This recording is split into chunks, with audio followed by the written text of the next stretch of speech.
Hello and welcome back to the Near Spiritual Awakening podcast with Dr. Val. And today on the show, I have an incredible guest who I will let her introduce herself in a moment because I really lack the words to even say all the individual things that who you are and what you're up to, other than you're an incredible woman, a big inspiration for me and many others, a healer, very gifted, and more. So I really want, I don't want to butcher it. I want to let you introduce yourself. But Rachel Vaughan, welcome to the show. Just an absolute privilege to have you on. Oh, thank you for having me on, sweetheart. So, obviously I've known you for a while, and I think what you're doing is amazing.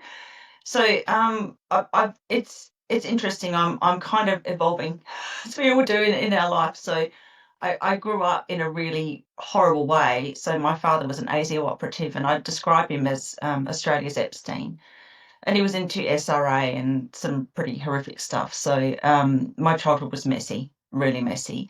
I was indoctrinated into psychic work from a very early age, and that was basically to spy, to be used as a remote viewer. I can read auras.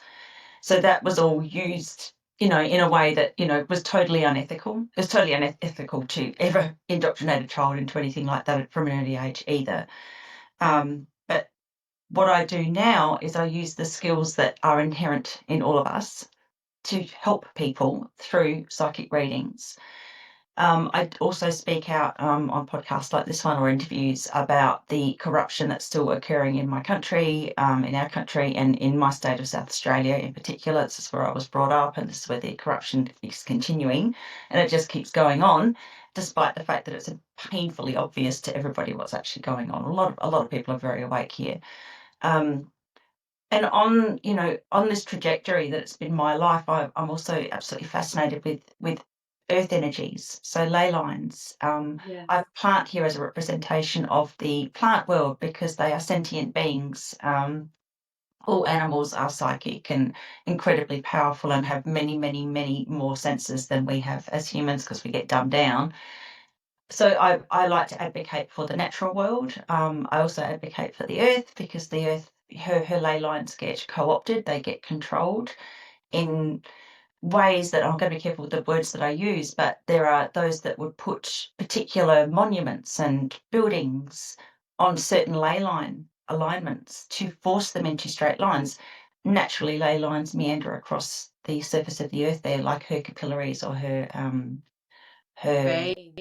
her veins. Yeah, yeah. Oh my gosh, but hang on just 1 second. Before you go any further, could you please elaborate on what a lane line is, just in case any of our listeners, I mean, I've done your psychic development course. I'm all across ley lines, and funnily enough, I can sense them, like, although I can't see them as well as other people, but I can sense them, and like, I will know there's, like, in my backyard, there's a park in the back of my house, and I've sent you the photo, right? There's so many ley lines there, and I know where they are, but like it's a clear cognizance rather than anything else. I can't really see them, but I'm like, okay, there's And one they're there. not ordinary either. They're huge. The ones that Mm. you are massive.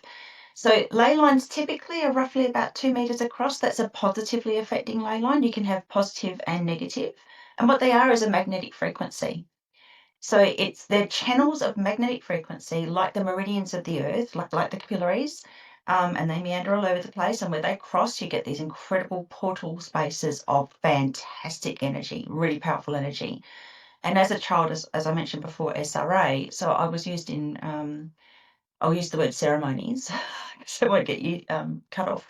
And, they do it in those spaces because it's a fifth dimensional space. So, and in those portal spaces, so fifth dimension is Akashic, so that's where a lot of information is stored.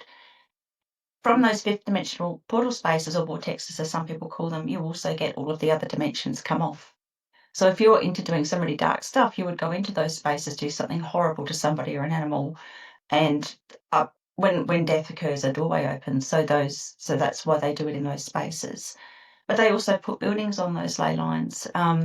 So when you are looking at a ley line, so this is what probably I'm most well known for with regards to ley line, is they are actually visible. And it's quite funny. I was looking up, something came up on the internet the other day, and it was like someone was describing them as invisible lines, and I'm like, no, they're not invisible. You know what to look for. You can see them. Some people see them as a shimmering sort of effect. If you're standing within a ley line and looking down it, you'll see these perfect circles. whether it's on grass, you can see them on concrete as well. But if you're out in nature, that nature makes it obvious because nature likes to hug the ley lines. They don't grow within them, they grow around them. And I think most likely out of respect, or they don't like the frequency. So these beautiful creatures are incredibly sentient. And so you get these perfect channels. And this is what I did on the weekend. On Sunday, I took out roughly probably about 100 people on a ley line walk in the Ombrega. It was absolutely, and the weather was perfect. And we walked through this tunnel that's a ley line. And I showed them where the crossing points are. There were portals along the way. There were animals everywhere. It was just absolutely beautiful. So Mm. these energy channels are extremely important.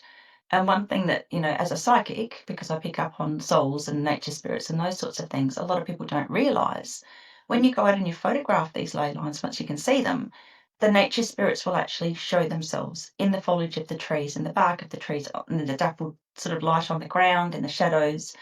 And they 90% of the time are looking into the ley line, which just goes against charts. So you'll see these humanoid apparitions, animal apparitions, and they almost always look into the leys. And that's scientifically, you can't ignore that when the statistics are showing you. It's Yes. Yes, there's a lot to those ever since I took your course again, and the whole world of that opened up for me. I can see them everywhere now. I'm like, I really can. I can see the as you say, the apparitions, these like faces in the trees, in the clouds, in the like everywhere. Ultimately, there's so many. When I look, sometimes I'm like, okay, I gotta stop and look for it, and it's just right there. It's incredible how that occurs.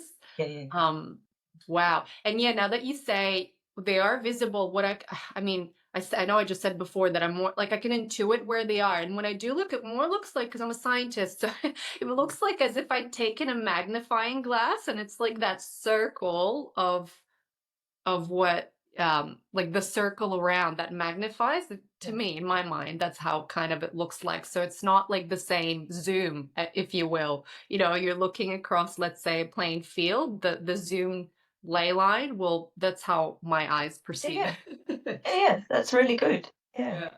that's a great. Wow. Wow, a whole new and okay, sorry I interrupted you, I just got excited. So um what else? So one thing that people don't realize is that the ley lines are one in the same with the song lines.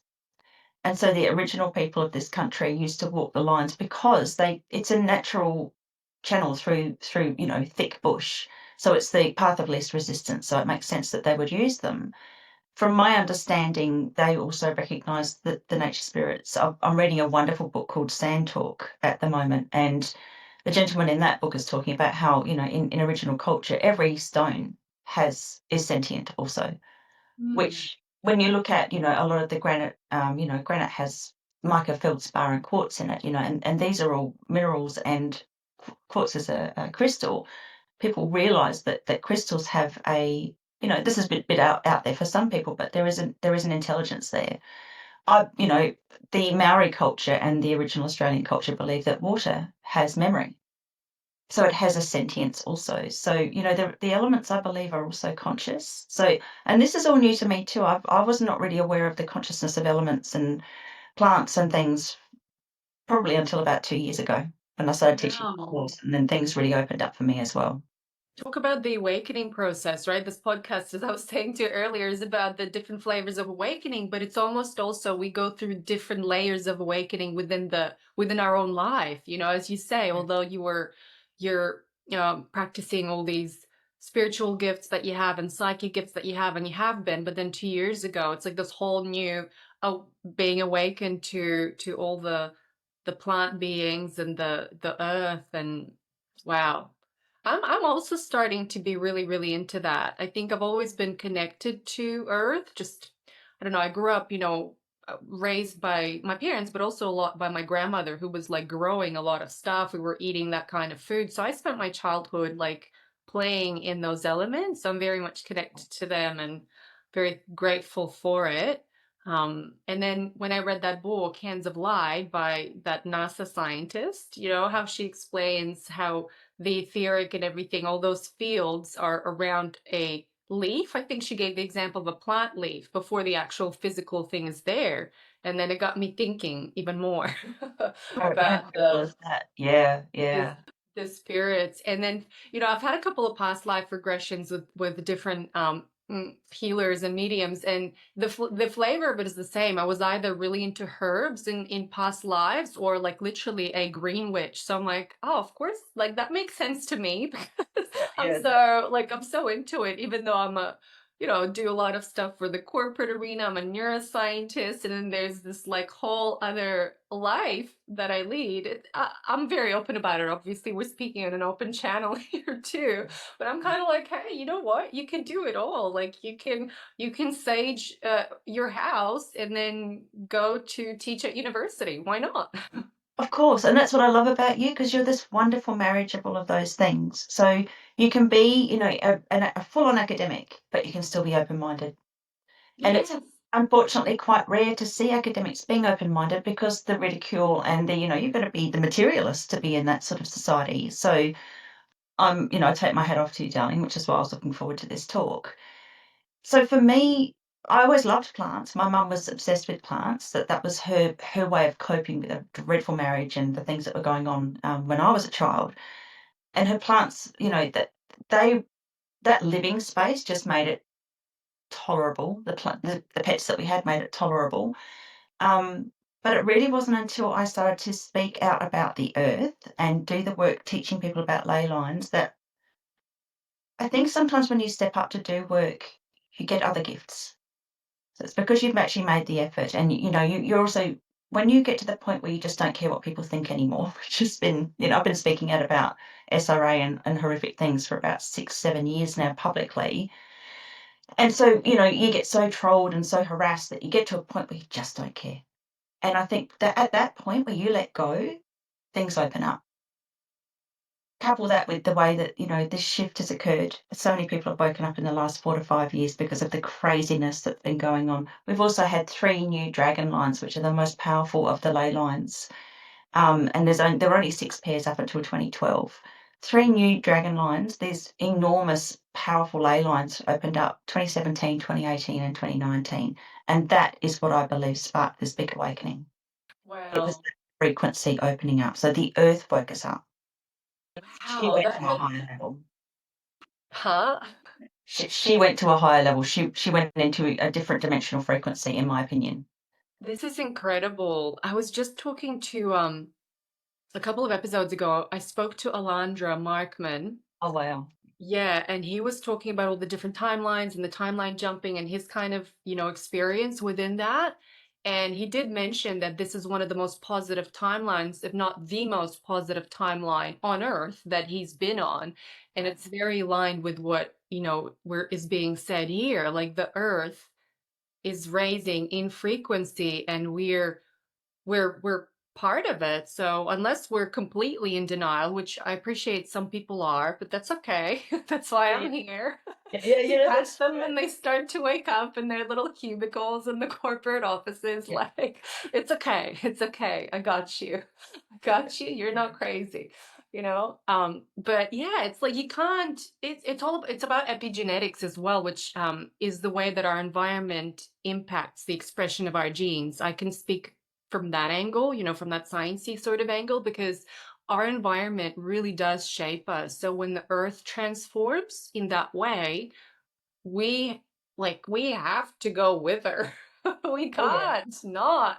yeah, Or like we just it's impossible, because otherwise we're living in a big fat lie. yeah, absolutely. I believe so. I'm really, really pleased to hear that Alondra said that, and I'll have to watch that episode. We've come out of the Kali Yuga and into the Satya Yuga, in my opinion. So from the dark age, I can't use the word, into the golden age. And that's not political, that's just what's going on. And there's some pretty amazing scholars of the Yuga cycles who are coming out and speaking about it as well. So apparently on the 21st of March, that transition was complete. We also had the permanent harmony of the ley lines come in at the end of last year. So for that to occur, that's an extremely rare event. Rory Duff speaks about this. He's a geobiologist, so he's not just some kook. He has, he uses equipment, and he's a, he's a scientist. So he was talking about the permanent harmony of the ley lines coming in at the end of last year, and I just blew me away. Absolutely blew me away, because I knew that this golden age was coming, mostly because from 2015 I started to see a large swathe of humanity either shifting to the gold soul frequency or babies being born at the gold soul frequency. So that's all part of the shift. So not only are we for golden age, we've got all of these people reaching that Christed soul frequency, which is it's telekinetic, it's telepathic. Psychic abilities go wild, when you get to that frequency. So we're in a Right. good place. I can I can so speak to that even in my own immediate environment. I've got an older child who's 9 years old who I know was born with a lot of gifts, and then they like it's like they got pulled back, being part of this 3D reality. But then recently he started literally talking to me about telekinesis. He's like, "Mom, come on, I'm gonna start practicing it." And I'm like, where are you like where I'm not talking about it myself. I'm like, why are you talking about it? But it's like, that as you say, the frequency, the energy, something's lifted.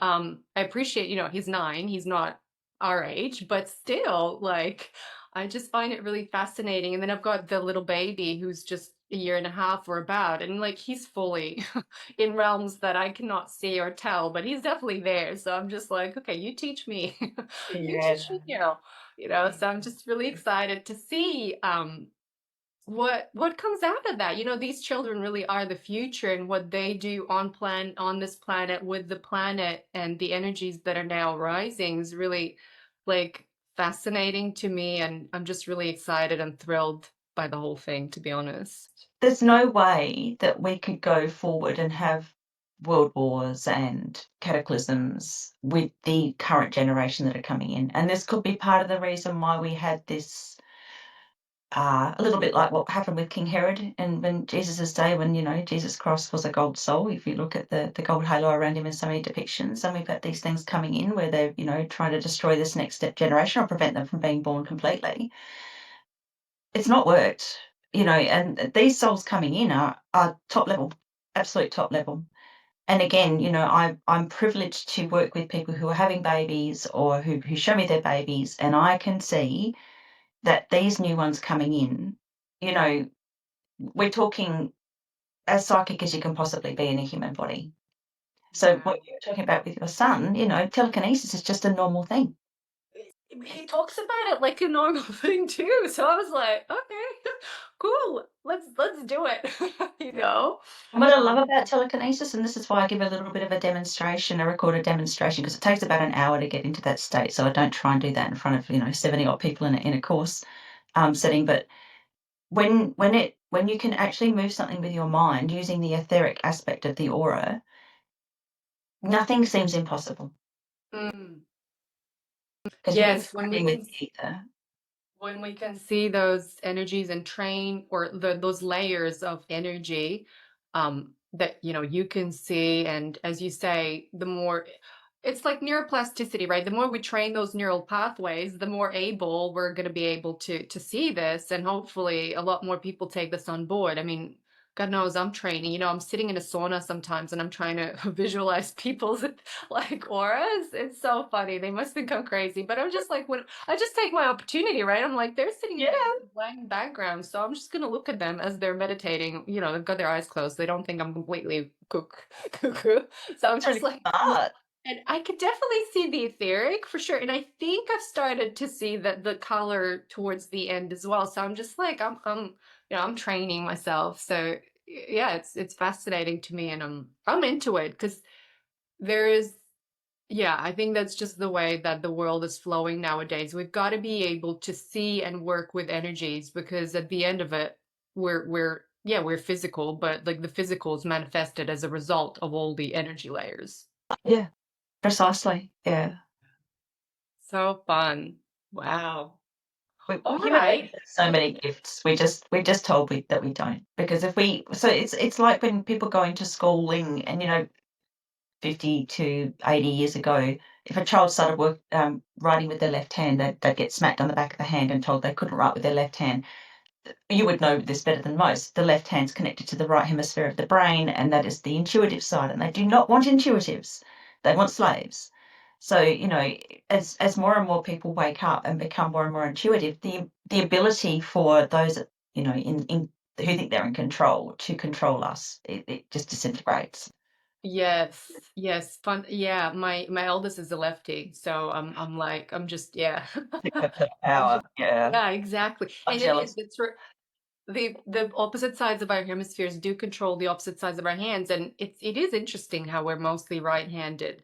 And I, as a neuroscientist, know that both hemispheres, there is that predominant. Well, it's not a predominant thing. It's actually some people say the right's creative, the left is logic. I see it more like the entire brain works together to perform tasks that are logical or quote unquote creative. However, as you say, if we're just training the one side of the brain, there's a big disconnect between the two hemispheres, and then we're only we're only like training half of our potential in that sense. So And that's a lot of what they do with MK Ultra is they try and split that off. They'll even, cut down the center of the brain to try and sort of split that off. yeah, the corpus, wow, the corpus. And Elijah was saying to this that there's a lot of neuroscience research within that field that is, that those kinds of people are interested in, neuroscientifically speaking, and all. Because also I did my PhD in the neural mechanisms underlying fear-related behavior. Like I'm an expert in that field, so I know exactly what happens at the level of our brain, when we're in fear, and how easy it is for us to be that. And most people actually exist that way, unfortunately, unless you start practicing things that get you out of that state. So you're kind of like zombified until then. Okay. Um, but yeah, there's people born without a corpus callosum, even the thing that connects the two hemispheres. And Wow. the way the brain can rewire itself in a way where those people can lead pretty normal lives. Like the brain's amazing like that. But yeah, when you do train it, it's scary how efficient that machine can be. Absolutely. Yeah. See, again, so I love having conversations with you because you can bring so many different pieces of the puzzle together. If only academia was allowed to be more plastic. Tell me about it. Tell me, and that's the premise of science, right? It's curiosity, like science if we talk about it from the beginning of time, it's all about curiosity, like finding out how things work, how the world works, and let's hypothesize this, let's test it out. Whereas my experience in the current model, of course, has been very, very negative. It's very much, we're funded by these pharmaceutical companies, so we can only research this drug within this limited like amount of time, space, and money, and anything else is like just a big no. I actually did my PhD in a lab that ended up shutting down by the end of my PhD because there was no funding, because we weren't trying to push any drugs. We were just like, hey, Wow. how does the brain work? Let's examine this. And yeah, no more funding. So I was like, okay. Wow. Eventually, I left the lab altogether. I teach, that's my academic engagement now. And then, of course, I bring neuroscience to the general public and the corporate spaces. But I've left the lab altogether a couple of years ago because I just couldn't, it was fake for me to be there because I'm like, I'm not, what am I doing here? Like, none of whatever research I'm doing is never actually going to see the light of day unless it's linked to some pharmaceutical agent. And that's not what I'm about. So, I I just stepped away. I just kind of got real with myself, if you will. Yeah, yeah, and you see that so often, which is so sad. So many academics will say that if they've got any kind of open-mindedness at all. So I often call, materialism's a cult. And a lot of people before me have said that as well. And it's so a fact. You don't have to be able to see it, feel it, and touch it for it to be real. It's just ridiculous. Hmm. So, and obviously, from my point of view, I've been working as a psychic for 22 years now. And at times, I'm proud to say what I do now, but at times in that trajectory, I've said that I'm a life coach or a counselor of sorts, because people react to it. Because we're so indoctrinated to believe that anything to do with psychic work, that person's a kook. Yes, or that like that saying, um, Well, it's true, but the saying of like, "Oh, I don't have a magic ball. I can't," I'm like, but some people actually do have those skills, like clairvoyant skills. So, like, don't make a joke out of it. But actually, I grew up in Russia. I was born there and until about 10 or 11, and then we moved to Canada. But when I was growing up, my mother is a seven life path. So in numerology, she's quite a spiritual life path. So I remember having a hernia as a kid, and she brought me to the doctors, and they said, okay, we're going to operate next week. And then she brought me to a healer who I remember did some like words, some spells on the space of the wound. And when we had gone back the next week, they said, "Oh, there's nothing to operate on. It's actually gone. The hernia is not existent anymore." So I was like exposed to that from a young age. So I was kind of like as I was all throughout life, even though when I got into the sciences and all that, I was like, well, there's this whole other realm and realms and dimensions that exist that are not maybe the norm, but yet I was pretty crystal clear having experienced that's very much real. Like, That is to me really it's like science is real, but that's also real because I've benefited from it, so how can I deny that? you that's know spectacular. And as a child to have an experience like that, that is world opening. it Because was. you've actually had it. It's not someone telling you about it. And people can try and indoctrinate you after that and say that those sorts of things don't exist, but you had a real world experience and that would have taken away the pain as well. Oh, exactly, totally. I remember I was in kindergarten suffering from these tummy aches, like literally my mom would have to come and pick me up from the kindergarten because I would be just laying on the bench. And then we found out it was a hernia in my tummy, in the muscle there. And then, yeah, literally after one session with that healer, I mean, to me as a kid, she did some funny things, like, but I was a kid. Now I'm just like, oh my goodness, but also thank goodness for my mom, like going down all those alternative paths as well, right? Absolutely. Because as an aura reader, I can tell you when you have surgical incisions, it shows up in the aura. So I'm sure there are ways to clear that, but it's there. And that's not necessarily a good thing. I know, I know. Wow. Wow. All right. Well, look, I think we've covered lots of different, very interesting topics. One thing that I wanted to ask you actually, in terms of the ley lines, what can you recommend for people, for our listeners who are getting curious about the lines and the energy that is within that? Like, what is a practice that a person, a human being, can do when they're out there? All right. So if you want to find a ley line in an urban environment, they're always around a church. Every church is sited on a ley line by a Freemason with a sighting rod, so they know that they can see them as well. So Yeah. if you want to find a ley line close by, you can do that in a church setting. So what you do is you go in and you have positive intentions to heal and balance the ley line.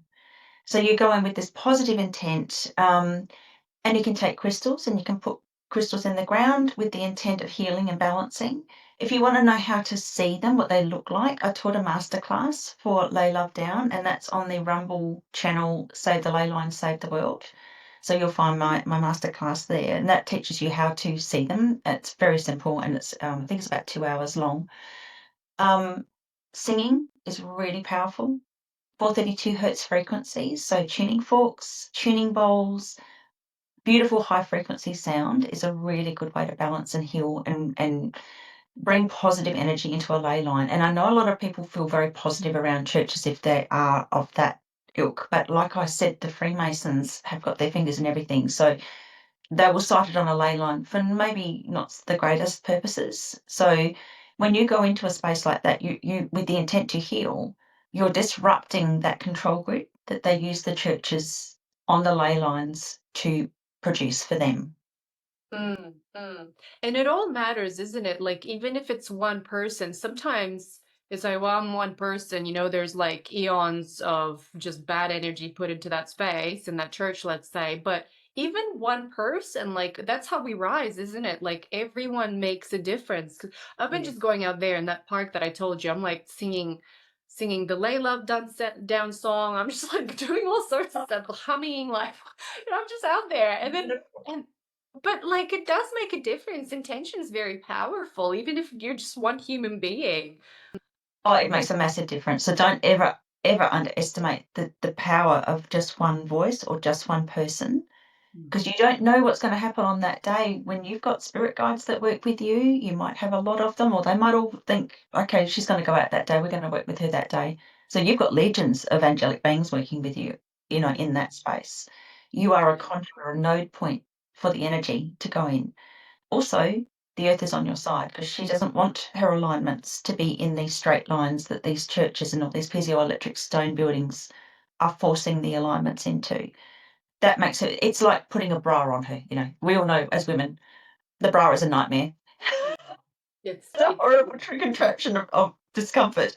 So that's, if you imagine that the ley lines, in those straight alignments is like putting a bra on it. She doesn't want to wear it. She wants to just cast it off at the end of the day. So this is, one person can make a massive difference. And when we're talking about crystals before, if you take a crystal out, it doesn't have to be anything expensive. Hayley Wallace, an amazing earth land healer, explained this in a course recently to me. The tiniest chip of crystal holds the frequency of the biggest crystal that it came from. And when you pick up a crystal and you put your DNA on it and then you put it in the ground, you can remotely connect to it. Wow. But this is why they created mummies and things in ancient cultures, so that the mummy holds that DNA in place so that soul can come in and out of that dimension. So they can come and visit the third dimension whenever they want. That's the whole point of having a mummy. It's no other reason. When you have your DNA on something, that is a entry point for you to come back into that dimension. So when you wear jewelry of somebody who's passed over, there's a reason why psychometry exists. That's where you read jewelry or you read objects of people that have touched and own them. Yes. The DNA is there. It's a portal. It's an opening. So I love that. kiss the crystal, put it in the ground. You put your DNA on it, and then you can remotely access it and connect to it and re-energize it at any point. I really love that. It's just so in line. I've recently discovered that yeah, I do. I've got um how do you call it? Clairtangent, like what we were talking about. I'm clairtangent. Like when I touch something, I can almost like feel or see what that thing's been through. So I'm just discovering that about and practicing that as well. It's very cool, but also could be very like sometimes I don't want to know where people have been, you know what I mean? Yeah. Yeah. It's like ew. But but it's wild. It's like psychometry, clairtangents, all these gifts are coming through, and if practiced, you can really flourish. Beautiful. You can learn so much from a photograph. I did a psychic development course 22 years ago when I first started doing this work again, as an adult by choice. And we were reading photographs, and it just blew my mind how much information came through just from looking at this one photograph. Wow. No wonder I'm fascinated with photographs. My grandma had this old, I mean, she had all these photographs from so long ago, and I just used to, I think I went back when I was 16 to Russia, and I had this urge to reorganize them in like in order, and like the older ones went there, but I've always been fascinated by it, and it all is like coming together now. Like, well, of course I was. If like those things speak to me, I was just like really into it and still am. So you Yeah. can see why the Indigenous don't like to have their photo taken. I didn't understand that until I did that course. It's like, oh, wow. Well, yeah, there's something in that, because there's a bit of that person's soul frequency in that photograph. It doesn't mean it takes away, if you have thousands of photographs taken, it takes away all your soul frequency. It just means that's a tool. It's like a looking glass. Yes. Wow. Mm. Incredible. Well, look, Rachel, it's been just so fascinating and mind expanding to be in this conversation with you. And it's like I don't want to let you go, but we have to go. But we can always come back and have another conversation. And it's just I'd been love to. yeah, it's been an absolute delight. And I'll pop down in the notes where people can find you. But if you want to say that, that's cool too. Just where, if people want to connect. So my name, Rachel Vaughan, is it spelt here. I'm on Rumble, Bitchute, YouTube, LinkedIn, Twitter. I'm Weasel, at Weasel 8888. I'm on Telegram under this name, and Facebook. Beautiful. Well, thank you so much again. And hopefully we'll see you soon. And thanks to the listeners for engaging in this conversation and expanding your own mind, brain, soul, all of it. Beautiful. Thanks so much for having me, darling.